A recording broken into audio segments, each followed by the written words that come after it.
Regresamos entonces a esta segunda sesión del programa de entrenamiento en comunicación asertiva. Estamos trabajando la relación entre las emociones y la comunicación asertiva precisamente. Las emociones en equilibrio, el componente esencial para poder comunicarnos de forma asertiva. Entonces ahora entramos de lleno a las emociones. La emoción es una reacción compleja del cerebro ante un estímulo externo o interno. Atención con eso, ¿sí? Y evidentemente son causadas por la liberación o producción de neurotransmisores y hormonas, ¿vale? Uno de los psicólogos que más ha trabajado el tema de las emociones es Paul Ekman, ¿sí? Que escribió un libro que se llama El rostro de las emociones, que se los recomiendo porque es muy, muy interesante, y él da algunas características generales de las emociones que las vamos a compartir. Pero antes quiero contarles que etimológicamente las emociones vienen del latín emovere, que quiere decir movimiento hacia o desde, es decir, poner en movimiento, que es lo que nosotros hacemos. Por eso que yo les decía que las emociones son las que nos conectan, ¿no? Son los motores que nos impulsan a la acción, básicamente, a la acción idealmente positiva o alineada con nuestro objetivo, nuestro propósito, es lo que queremos, ¿verdad? Pero básicamente son algo transitorio y son en el fondo expresiones corporales y por eso que están relacionadas directamente con el lenguaje, ya que es a través del cuerpo, se guardan la parte de arriba del iceberg, donde nosotros ejercemos este acto comunicativo que garantiza nuestro habitar con el otro, en el otro, ¿sí? No hay forma, digamos, de que el acto comunicativo no esté involucrada en la emoción. No puede, no somos robots. ¿Ah? No hay forma. Yo puedo poner cara de póker, puedo poner cara de que no tengo emociones y me comunico desde la racionalidad, pero eso no es posible, ¿vale? Entonces, las emociones son la energía, básicamente, que se mueve a través de nuestro cuerpo y que solo o sea, perdón, y cuando se estanca, es decir, cuando yo la reprimo, porque hemos sido educados en la represión de las emociones, desgraciadamente, esto provoca todo tipo de enfermedades porque es el cuerpo el que saca, ¿no? Las emociones. Por lo tanto, si yo las reprimo, si yo las guardo, si yo las disfrazo, si yo las estanco, mi cuerpo va a tener que somatizar de alguna forma, ¿sí? Por lo tanto, ahora vamos así a revisar qué dice Paul Ekman respecto de las emociones, ya que él se dedicó a estudiar distintas culturas a través de la historia de la humanidad y también distintas culturas a lo ancho y largo de este globo terráqueo y descubrió que hay emociones básicas y emociones sociales o secundarias. ¿Cuál es la diferencia? Que las emociones básicas son universales, ¿sí? Es decir, de partida son evolutivas porque nos han acompañado en el desarrollo de la evolución de la especie, ¿no? Y se presentan, insisto, en todas las especies y culturas a lo largo de nuestra vida, ¿ya? Eh, por lo tanto, es súper importante que nosotros le tomemos como peso, ¿cierto?, a lo que significa el aprender de las emociones, ¿cierto? El comprender cómo funciona nuestro cuerpo, nuestro cerebro, nuestra mente, todas nuestras dimensiones, pero en ese sentido aprender a amigarnos, por así decirlo, con este concepto tan poderoso. También porque, bueno, hoy día con los emojis, ¿cierto? Se ha hecho como muy popular esta característica de la expresión facial corporal que está determinando una emoción, ¿cierto? Que nosotros podemos, aunque la persona no hable, podemos saber si tiene miedo, si está con asco, si tiene alegría, tristeza, etcétera, ¿sí? No necesitamos que la persona hable, nosotros podemos distinguir claramente su emoción, al menos las básicas, ¿no? Estamos refiriéndonos a las básicas, ¿ok? Lo otro es que son respuestas adaptativas que generan una reacción psicofisiológica, como ya lo habíamos dicho, ¿cierto? Que es característica y que predispone la acción en consecuencia de forma automática. Como yo les decía, esto, por más que logremos reprimir, ¿cierto? Se escapa por algún lado, ¿ya? Aunque yo quiera contestar de forma políticamente correcta, mis ojos, la forma en que pongo mis manos, mi cuerpo, ¿cierto? Están hablando también. Entonces, claro, yo puedo, y de hecho los seres humanos tenemos la tendencia a corregir en la palabra y esto provoca una disociación que vamos a ver más adelante que nos tiene al borde del colapso de la salud mental, porque es eso lo que nos enferma, ¿no? La falta de alineación entre lo que creo, lo que pienso, lo que digo y lo que hago finalmente. Esta discordancia entre mecanismos de acción, son los que nosotros nos tienen al borde del colapso nervioso. Por lo tanto, la idea es ir reconociendo cómo estamos nosotros en este alineamiento, en esta integralidad, ¿no? Y lo más simpático que tiene esto es que se contagian, ¿no? Y esto tiene que ver con el tema de las neuronas espejo que nosotros tenemos, ¿cierto? Todos los seres humanos, algunos más desarrollados que otros, pero en el fondo nosotros podemos sentir lo que la otra persona siente, o sea, lo sentimos en el cuerpo. Insisto en esto porque es muy importante que nosotros distingamos que las emociones las tenemos en el cuerpo, ¿sí? En el estómago, en el cuello, ¿cierto? De repente siento un calor que me sube, ¿cierto? Porque está bombeando mi corazón mucho más rápido, ¿cierto? Siento hormigas o esas mariposas en el estómago, ¿cierto? Cuando hay una persona que me atrae, etcétera, etcétera, ¿ya? En el cuerpo están las emociones. Estas serían las básicas. Y después están las sociales y secundarias que aparecen como consecuencia de la socialización del ser humano, es decir, las básicas son reacciones automáticas, no tengo nada que hacer, ¿cierto? Y son provocadas por normalmente el entorno, pero también por eso es interno y externo el estímulo. Porque acuérdense que si yo tengo pensamientos de tristeza, no necesito que haya absolutamente nada a mi alrededor. Yo puedo estar en un cuarto oscuro o con los ojos cerrados y yo evoco recuerdos tristes y yo voy a expresar a través de mi cuerpo la emoción de la tristeza, ¿ya? En cambio, cuando yo estoy hablando de las emociones de vergüenza, culpa, placer, orgullo, satisfacción, entusiasmo y todo el resto, ¿cierto? Ya estamos hablando de la acción, la coordinación con un otro, ¿sí? En el fondo, rechazo, resentimiento, abandono, tranquilidad, tiene que ver en gran medida con nuestro ser y nuestro habitar en el otro, ¿vale? Entonces, las emociones que surgen como producto de la socialización y de este habitar gregario que tenemos nosotros, ¿cierto? Van surgiendo a medida que desarrollamos más capacidades cognitivas, y esto es lo importante, ¿sí? Porque en el fondo, insisto, hay una relación directa entre nuestra escasez o nuestra abundancia de lenguaje, de conceptos, y la toma de conciencia de este concepto respecto de la forma en que yo reacciono, a la forma en que yo interpreto esta emoción, ¿sí? Es muy importante que nosotros tengamos claro que independiente de que desde el córtex prefrontal, desde mi ser racional, yo intelectualizo, ¿cierto?, el aburrimiento, porque es una emoción secundaria, ¿cierto?, según Ekman. Evidentemente esto tiene que ver con una carga cultural, es decir, hoy día se habla mucho, ¿cierto?, de que los niños no saben aburrirse, porque no tienen posibilidad de ocio, digamos, siempre están con la pantalla y eso implica que los niños no se aburren. Y esto tiene asociado, ¿cierto?, una carga muy negativa en cuanto a que no toleran la frustración, etcétera, etcétera.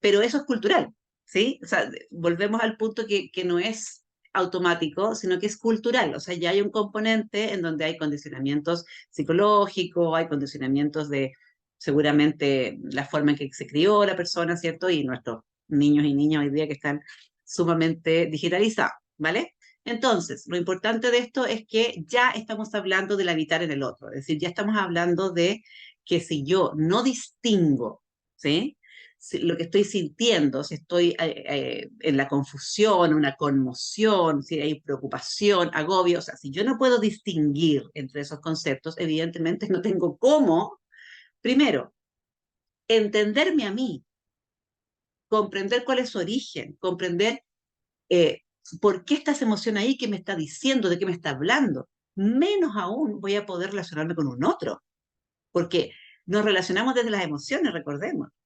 ¿Vale? Entonces, por eso es clave que nosotros aprendamos a distinguir las emociones, la amplia gama de emociones, ¿cierto? Y le preguntemos a la emoción qué está haciendo ahí, eso es lo más importante. Entonces, hago esta otra distinción que también es muy importante en el lenguaje, pero que también tiene su base biológica. ¿Por qué? Porque las emociones preceden a los sentimientos, dice el gran Antonio Damasio, ¿cierto? Uno de los padres de la neurociencia, ¿ya? ¿Por qué esto se da así? Porque ya sabemos que la emoción es una respuesta fisiológica, en cambio los sentimientos es una reacción racional ante una emoción. Es decir, una vez que los sentidos han captado información, ¿cierto? Y esta información entra a mi sistema, ¿cierto? Hay una reacción automática que va a depender de mi sistema reptiliano y de mi sistema límbico, pero después pasa al córtex prefrontal quien lo interpreta. Y si la interpretación tiene relación con hechos en el pasado, con ciertas historias que yo me estoy contando, ¿cierto? De situaciones que ya he vivido y que ya me generan un bagaje experiencial en donde las memorias me están informando que eso es negativo para mí, porque lo fue en su minuto, entonces esa emoción se perpetúa, ¿sí? Y estamos hablando ya de una interpretación de la emoción y eso es un sentimiento. Entonces, sigamos.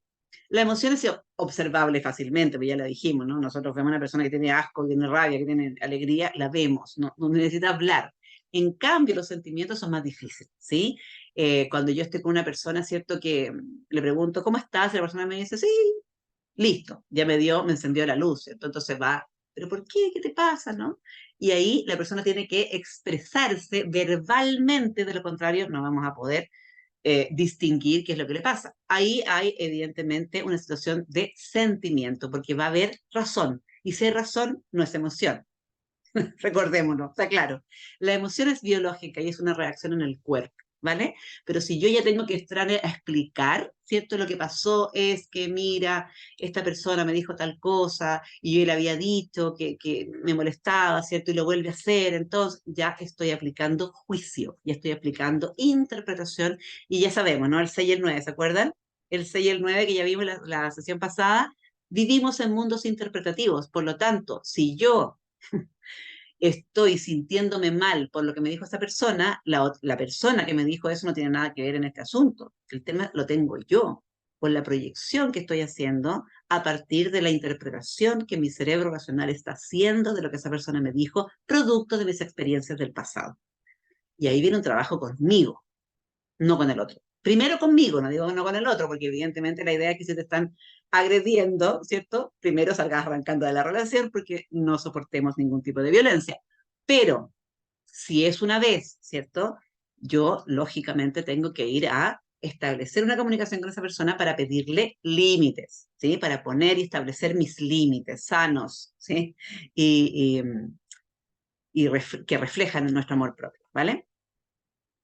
La emoción aparece de forma brusca y es intensa y breve, atención con eso. La emoción es breve, la emoción no perdura en el tiempo, eso no es emoción, eso es sentimiento. ¿Por qué? Porque se puede presentar como moderada intensidad, o sea, no es intensa. El sentimiento se puede manejar, se puede gestionar, aparentemente, ¿sí? Digo aparentemente porque se gestiona siempre para disfrazarlo, maquetearlo, ocultarlo, ¿sí? Entonces, bueno, la idea no llegará a eso. Entonces, se puede presentar de manera moderada, con moderada intensidad, perdón, ¿cierto? Con premeditación, es decir, yo me preparo para, ¿cierto? Y esto es lo característico que hacemos los seres humanos cuando ponemos, algo nos pasó, estamos tristes y ponemos música triste. ¿Se han dado cuenta de eso? O sea, como que perpetuamos, como que reforzamos. Al revés también, amaneció el día bonito y yo pongo música alegre y me enciendo y vamos andando por la vida con todas las pilas cargadas. ¿Sí? O sea, yo premedito también mi sentimiento, ¿sí?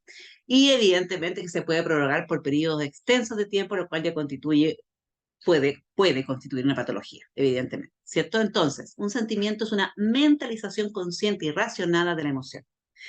Por eso, necesitamos entender, ¿cierto?, que en el sentimiento, además de la reacción fisiológica, hay un componente cognitivo, racional y, por ende, subjetivo. Nada de nuestra mente, de nuestra neocórtex, de nuestro pensamiento racional es objetivo, porque yo he tenido que tener información antes. ¿Se acuerda de Hallstatt?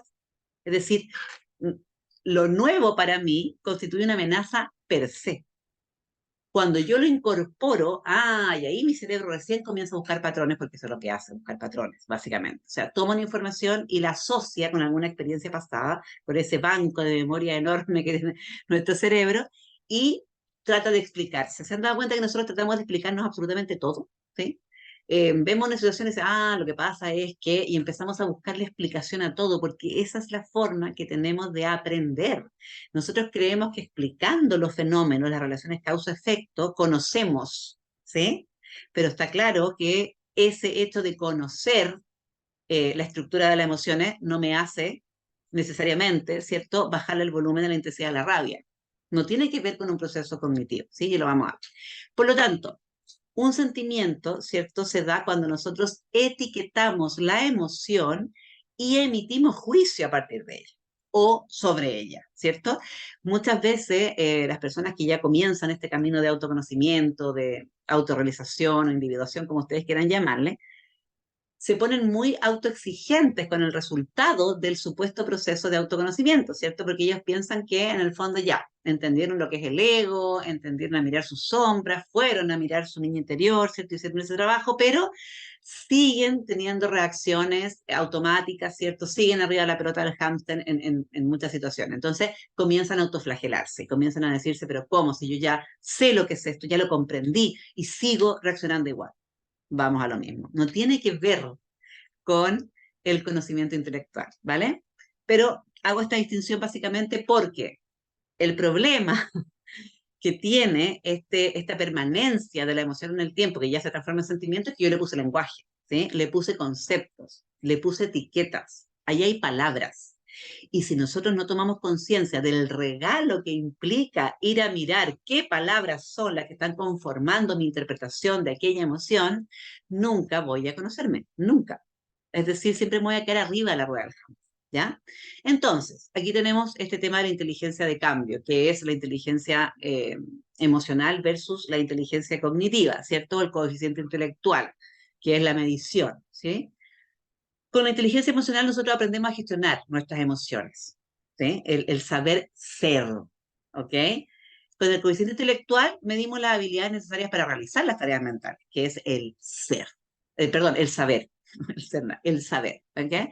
Es decir, medimos la inteligencia racional, ¿ya? Entonces, fíjense que el IQ, ¿cierto? O el coeficiente intelectual importa, obviamente que importa, pero no determina, atención con esto, no determina ni el logro de los objetivos, ni la comunicación asertiva, obviamente, ni las relaciones de beneficio mutuo, las ganar-ganar. No es con la inteligencia cognitiva, con el coeficiente intelectual, que yo voy a lograr cumplir mis objetivos, comunicarme asertivamente o tener relaciones de beneficios mutuos. El Ubuntu no habita en el córtex prefrontal, ¿sí? Por lo tanto, ¿es vital tener un pensamiento lógico? Sí, claro, obvio. ¿Sí? Con el pensamiento lógico yo puedo reconocerme. Ahí está el consciente, ¿sí? Creo que soy Susana, mamá, profesora, etcétera, ¿sí? Pero eso me mantiene en mi zona de confort. Ese es el problema. O sea, el conocimiento intelectual me mantiene, me sella en mi zona de confort, ¿vale? Porque al racionalizar yo busco hipótesis, busco solución a los problemas, pero no, ni habitar en el otro no pasa por el córtex, no pasa por la racionalidad, ¿sí? Entonces es la inteligencia emocional, la inteligencia de cambio, la inteligencia emocional la que garantiza el que yo pueda comunicarme asertivamente, ¿sí? El que yo pueda alcanzar los objetivos que me proponga. La comunicación se compone, recuerden por favor, de las emociones de las partes involucradas en el proceso comunicativo, ¿sí? Y la conversación fluye, ¿de dónde? ¿De la razón? No, fluye de las emociones que están cargadas de las experiencias, de los pensamientos, de las creencias de los actores, ¿sí? Entonces, como dice Carl Gustav Jung, no debemos pretender comprender el mundo solo con el intelecto. Ahí estamos mal, ese es nuestro punto de quiebre. El juicio del intelecto es solo una parte de la verdad. Para poder acercarnos siquiera al mundo precioso del otro ser humano, requiero primero entender mis emociones para después poder comprender la del otro. Si no reconozco mis emociones, no llego al otro, así de simple. Entonces, la inteligencia emocional me permite entender nuestras emociones. Insisto, las emociones tienen un condicionamiento y yo tengo que ir abajo, no saco nada con decir, ok, me siento frustrada. ¿Qué me frustra? Me frustra el hecho de haberlo intentado, de haber buscado por acá, por allá, pero en realidad, ok, eso es aceptar que está y comenzar a abrir la emoción, abrir esa información. Pero eso no sirve tampoco. Yo necesito ir a buscar de dónde viene ese condicionamiento, ¿sí? Ya saben, condicionamiento psicológico, genético y, por supuesto, el mundo de las experiencias, ¿sí? Entonces, Condicionamiento, información y sombra, ¿cierto? La sombra, el inconsciente. Yo digo sombra a partir de la psicología junguiana, ¿cierto?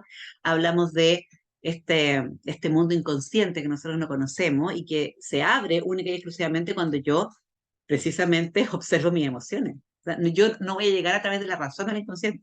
Yo voy a llegar a través de las emociones, cuando las miro, cuando voy a abordar qué hay debajo de las emociones, ¿sí?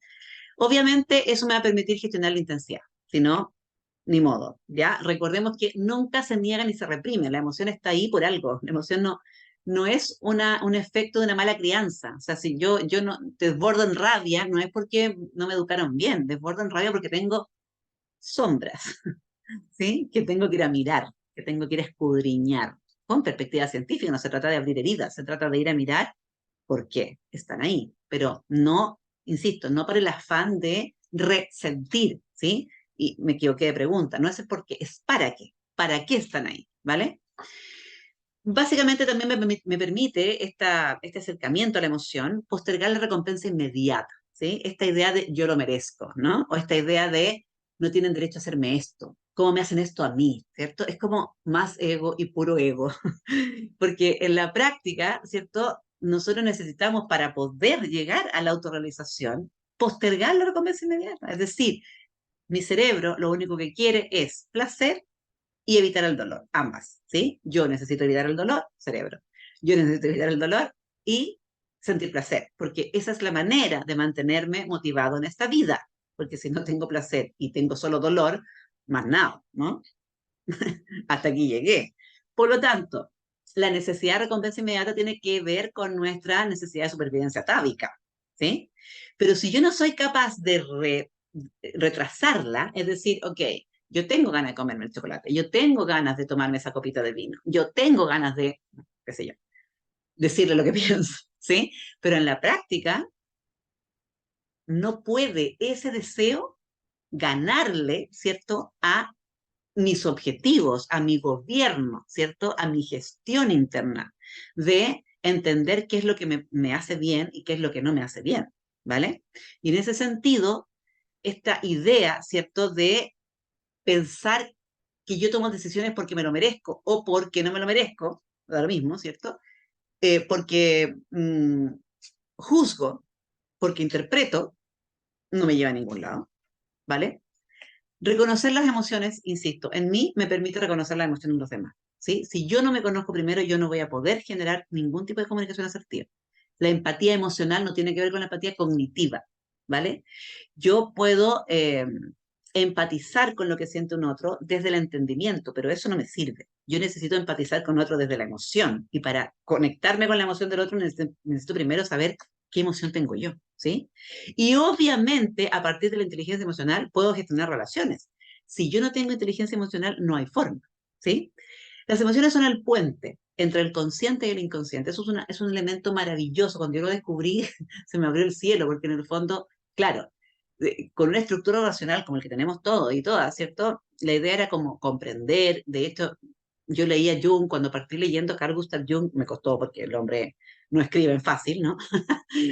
Latín y muchos términos muy complejos. Entonces, me costó muchísimo entenderlo. Una vez que lo entendí, ¿cierto? Me costó mucho bajarlo, ¿cierto? A mi experiencia, ¿no? ¿Qué me pasaba a mí leyendo a Jung?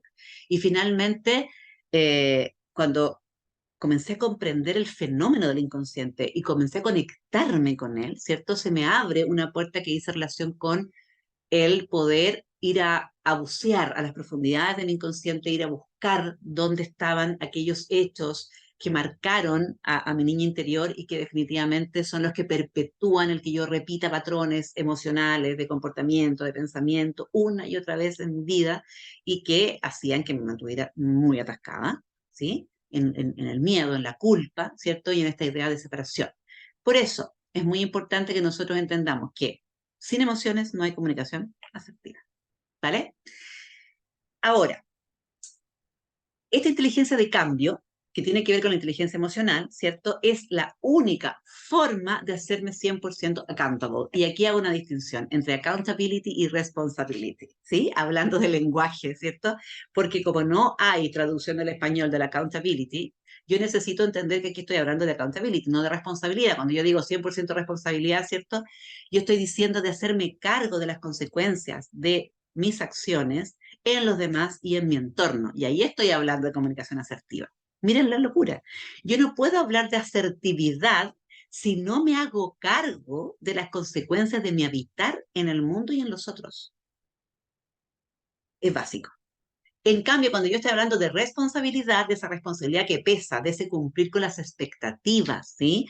Yo me comprometí, así que yo cumplo, aunque se me vaya la vida en eso.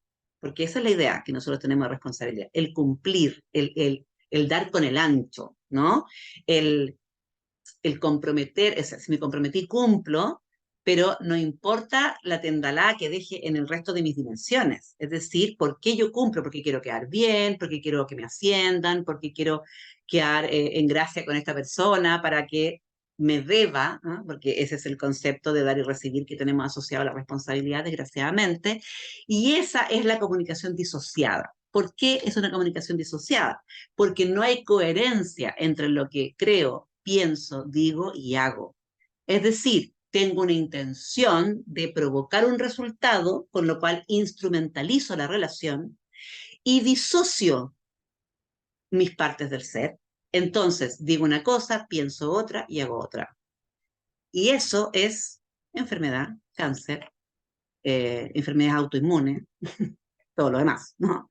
Entonces, en la vida, elijo o debo y tengo. Y ahí está la gran diferencia, ¿sí? Cuando yo estoy en el debo y en el tengo, estoy disociado. ¿Por qué estoy disociado? Porque estoy respondiendo a un parámetro externo, estoy con un deber ser, estoy con un cumplir que no es necesariamente lo que yo quiero. Y esa disociación genera consecuencias nefastas en mi sistema en 4 dimensiones. Y por supuesto, en las 4 áreas de enfoque. ¿Sí? No hay forma. Es la coherencia la que lleva a mi paz. ¿Ok? Entonces, la única forma de aumentar mi poder de acción en el mundo, es desarrollar nuestra capacidad de respuesta ante las circunstancias en un mundo que no controlamos.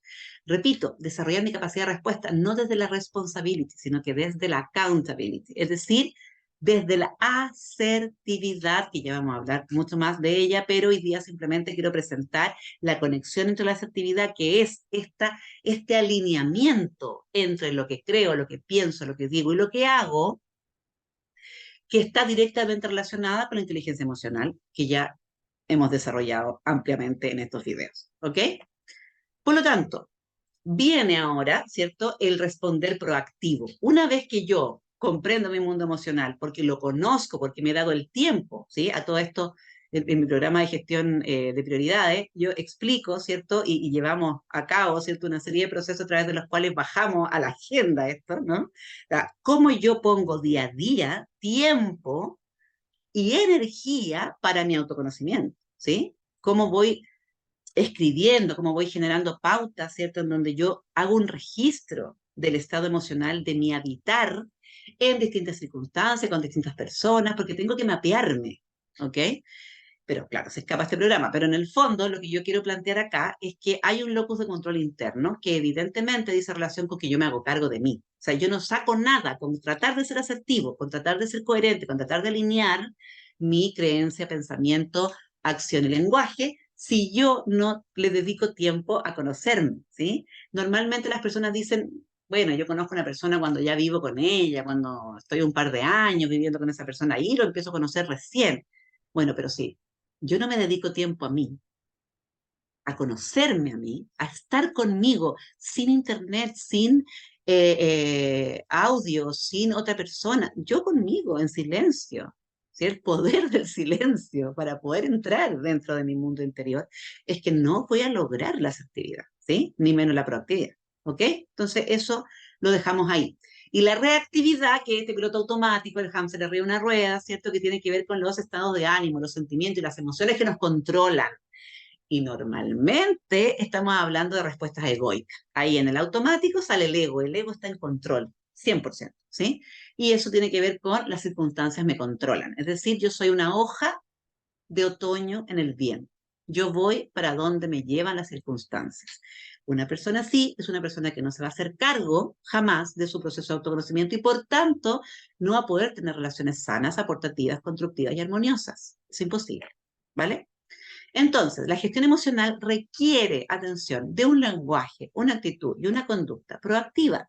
Y este es el modelo reactivo, ¿cierto? Que lo conocí yo hace 25, no sé qué cantidad de años atrás, con Stephen Covey y su maravilloso libro Los 7 hábitos de las personas altamente efectivas, que explican, ¿cierto?, la diferencia entre el modelo reactivo y el modelo proactivo así, ¿no? Con esta distancia que hay entre el estímulo y la respuesta que hoy día la neurociencia ya le puso tiempo. 0,47 segundos nos demoramos en elegir, ¿no? Una persona reactiva no tiene ni un milisegundo de espacio entre el estímulo y la respuesta. Es decir, una persona le dice, ¿qué te pasa a ti? Y la otra va con el combo de vuelta, ¿no? Eso básicamente. En cambio, el modelo proactivo te permite, ¿sí? Te permite a través de 4 dones humanos, así lo lenguajea Covey, ¿cierto? Dice que nosotros tenemos 4 dones humanos, 4 talentos, 4 elementos que son propios de nuestra especie Sapiens Sapiens, que nos permite ampliar este espacio de, de tiempo, ¿cierto?, entre el estímulo y la respuesta. Entonces, estos son la autoconciencia, obviamente la autoconciencia es lo que hemos estado hablando todo este rato. La autoconciencia me permite entrar en esta recursividad del autoconocimiento en donde yo me pongo a decir, lo hago textualmente, ¿por qué hice lo que hice? ¿Por qué dije lo que dije? ¿Por qué pienso lo que pienso? ¿Por qué creo lo que creo? Si yo no entro en ese proceso, jamás me voy a conocer, ¿ok? Eso es la autoconciencia. Luego, la imaginación. En el fondo yo normalmente habito este presente en función de mi pasado, ¿vale? Es decir, todas las experiencias que yo he tenido, la forma en que me criaron, ¿cierto? Mi bagaje ahí genético, va a moldear mi ser en este presente. Si yo no me conecto con la imaginación, yo no voy a poder conectarme con el mundo de posibilidades, como dice la física cuántica, ¿no? Tú tienes un mundo de posibilidades porque eres el observador, eres nada más y nada menos que el que puede modificar tu destino, ¿sí? Por lo tanto, yo necesito recurrir a algo que me jale, ¿no? A esta idea, a esta proyección, a ese propósito, ¿no? ¿Qué quiero hacer con mi vida? ¿Qué quiero hacer el resto de mi vida? Y eso tiene que ver con la imaginación, con poner hacia el frente, ¿vale? Si yo sigo pegada en el por qué, ¿sí? Si yo sigo repitiendo la historia que me cuento de qué es lo que viví, ¿cierto? Y de la forma en que me afectó, no voy a salir jamás de la reactividad. Es la imaginación la que me conecta con el futuro. La conciencia ligada a principios. Bueno, esto es mucho más grande, pero en el fondo nosotros tenemos principios que nos rigen, ¿sí? Como por ejemplo, este principio de lo que adentro es afuera, lo que arriba es abajo, la ley de la cosecha, uno de los grandes principios, ¿cierto? Que nos garantiza que yo jamás voy a poder cosechar algo que no sembré, etcétera, etcétera. Son principios que rigen nuestro ser en este mundo. Es decir, no hay forma de violarlos, no hay forma. Pero nosotros los seres humanos insistimos en ello, ¿ok? O sea, insisto, por ejemplo, en querer cambiar la forma, es decir, la conducta, para lograr resultados que yo quiero. Y ya sabemos que eso no va a ser posible. Lo puedo sostener un tiempo, ¿no? Yo no sé si se acuerdan ustedes en el colegio, cuando uno estudiaba a última hora para la prueba, ¿no? Y le podía ir bien, ¿ok? Pero si tú sostienes en el tiempo que estudiando para última hora, estudiando la última hora, ¿cierto? Yo calentando el examen, como se dice, yo voy a llegar a tener buenos resultados, la verdad es que eso no es sostenible en el tiempo. Puede que me resulte una vez, 2 veces, pero éxito, entre comillas, es decir, el logro de los objetivos no se obtiene a través de violar la ley de la cosecha, ¿sí? La ley de la cosecha implica que hay un tiempo, hay un proceso, y hay que preparar la tierra, y hay que preocuparse de sacar los bichitos, y que haya agua, que haya sol, etcétera, etcétera, regar todos los días, etcétera. Hay un proceso, no puedo violar el proceso, por más tecnología que haya en el medio, ¿sí? Entonces, conciencia de principios también me garantiza la proactividad y evidentemente la voluntad independiente. A mí me encanta de un curso milagro, dice que nosotros se nos pide la pequeña cuota de voluntad, ¿sí? Ese iniciar el proceso, ¿sí? Ese comenzar a escudriñar en las profundidades de mi sombra, ese dar el primer paso, ¿no? Es lo único que se nos pide. ¿Por qué? Porque el resto funciona también desde la perspectiva más automatizada. Ya les dije, el cerebro automatiza todo. Entonces, si yo parto todos los días meditando 5 minutos, bueno, mi cerebro va a cambiar. ¿Sí? Nazaret Castellano dice que después de 5 días mi cerebro es otro, si yo comienzo, ¿no?, a meditar. Entonces, esto es un proceso también exponencial, ¿no? Donde los primeros pasos cuestan, pero ya cuando uno agarra la curva, ¿no?, de la exponencialidad, wow, los resultados son maravillosos, ¿sí? Entonces, lo que nos hiere o nos daña no es lo que me sucede, no es el marido que me tocó, porque típico es que me tocó, yo cuando pololeábamos no era así, cambió después, ¿no? O las circunstancias económicas del país, ¿cierto? O las leyes, el presidente y todo lo demás, no tiene que ver con lo que me sucede, sino con la respuesta que yo le doy a lo que me sucede, ¿sí? Como síntesis, tu vida no emana de tus decisiones, sino de tus condiciones, ¿vale? Por eso es muy importante entender cómo decido, cómo tomo las decisiones que tomo, por qué trabajo donde trabajo, por qué dije lo que dije, insisto, por qué pienso lo que pienso, porque creo en lo que creo. Dime cómo juzgas y lo que juzgas y te diré quién eres. ¿Dónde estamos centrando nuestro esfuerzo? En gestión de prioridades yo siempre digo que la vida se nos regala en cómodas cuotas de 24 horas. Entonces, cuando yo quiero saber qué estoy haciendo con mi vida, muy fácil, ¿qué estás haciendo hoy día?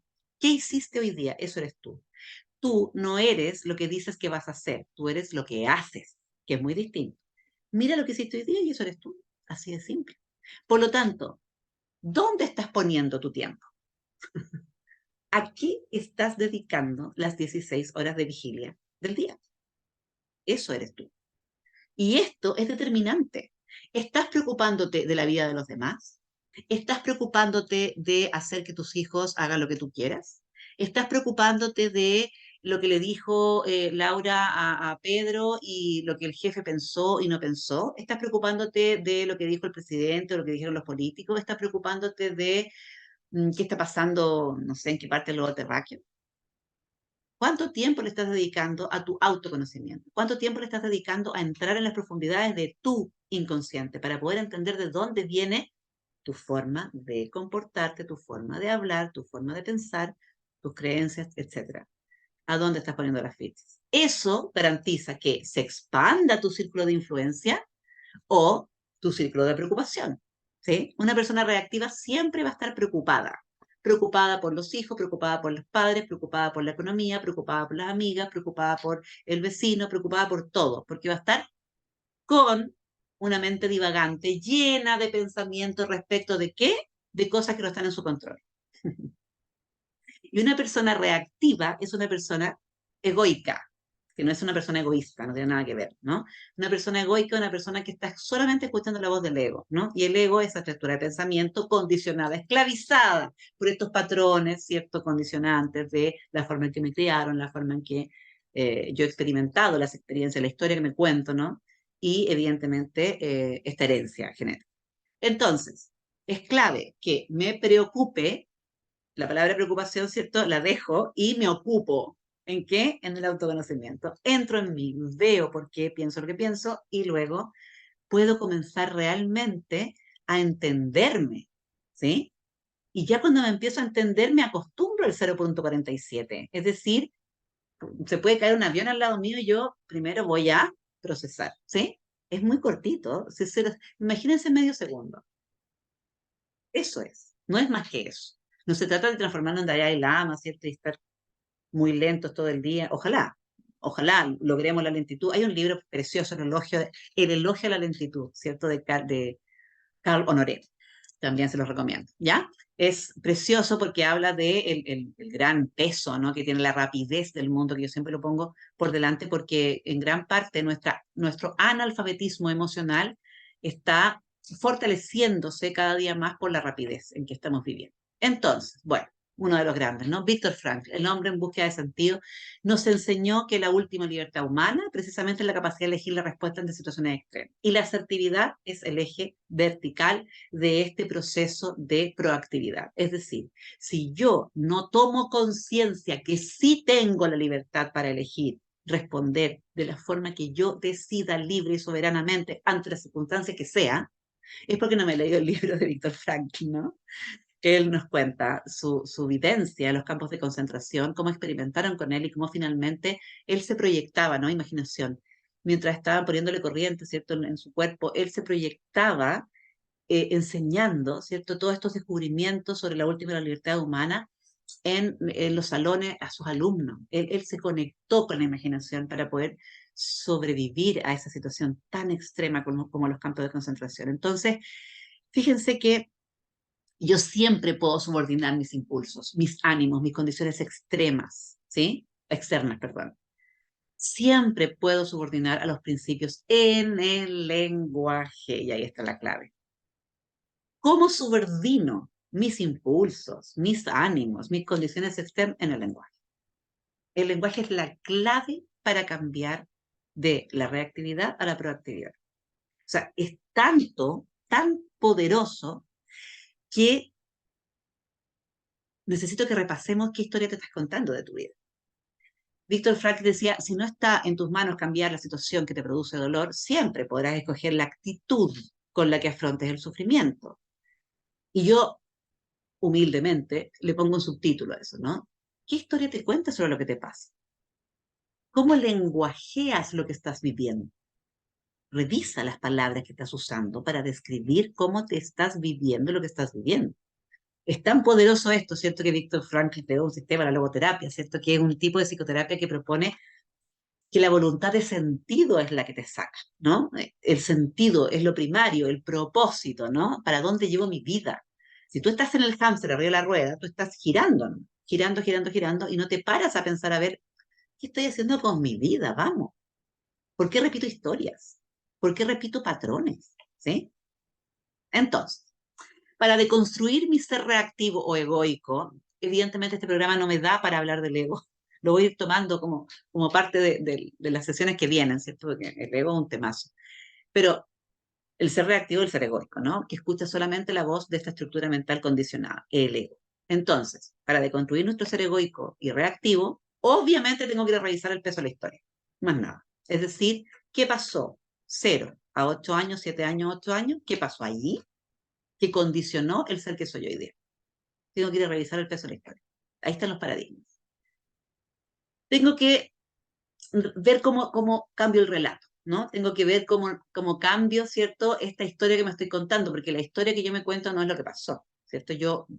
Acuérdense que solo veo una parte de lo que viví, ¿vale? Es como entrar a un cuarto oscuro con una linterna. Entonces yo entro a un cuarto totalmente oscuro con una linterna y creo que lo que veo, lo que alumbra la linterna es lo que hay, pero en la práctica me estoy perdiendo todo el resto, ¿sí? Es lo mismo, yo me cuento la historia en función a dónde puse el foco, y esa es la historia que yo me cuento.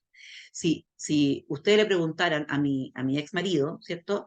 Por la historia que vivimos, les va a contar una historia completamente distinta a la que les puedo contar yo. Por lo tanto, vamos con esa interpretación, ¿no? Hagámonos cargo.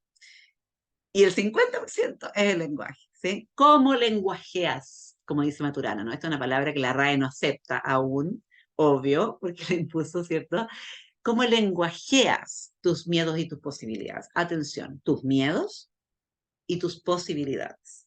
¿Cómo estás poniendo en palabras las justificaciones que te tienen en este aquí, en este presente? Yo hoy día estoy aquí, pero me gustaría estar allá.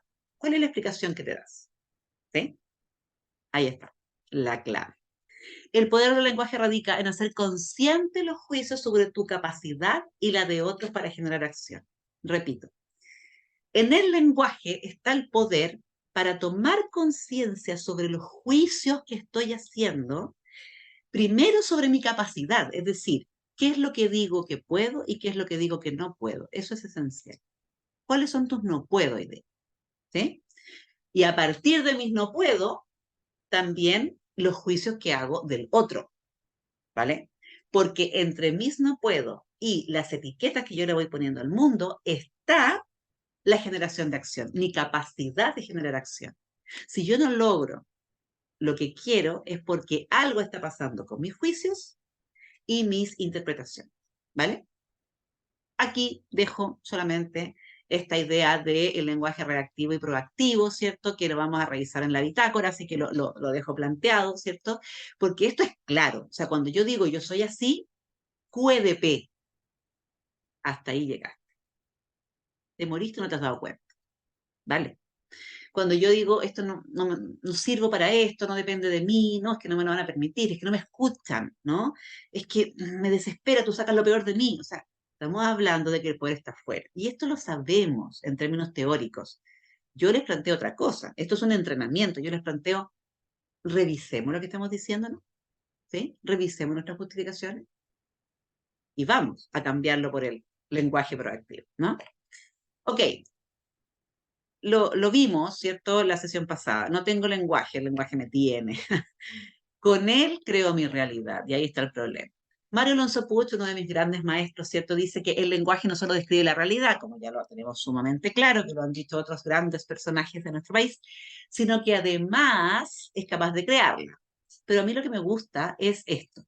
Nuestra forma de hablarnos a nosotros mismos afecta tremendamente, y yo diría que casi radicalmente, nuestra manera de relacionarnos con el mundo. Es decir, cómo yo me hablo a mí evidentemente condiciona cómo yo le hablo a los otros y eso tiene que ver con cómo habito este mundo. Por lo tanto,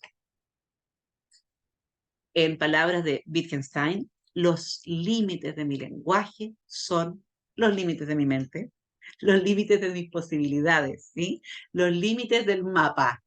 En la figura de Marco Polo, ¿cierto? Cuando Marco Polo iba con el ejército hacia Oriente, ¿cierto? Le dice el general, hasta aquí nomás llegamos, don Marco Polo. ¿Por qué le dice Marco Polo? Porque más allá no hay más mapa, hasta aquí llegan los límites del mapa. Marco Polo le dice, bueno, pero el mapa no es la realidad, nosotros vamos a crear nuevos mapas, así de simple.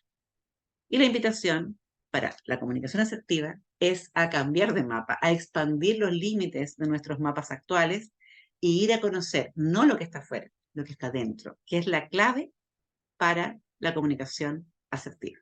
Nos vemos en la sesión número 3. Chao, chao.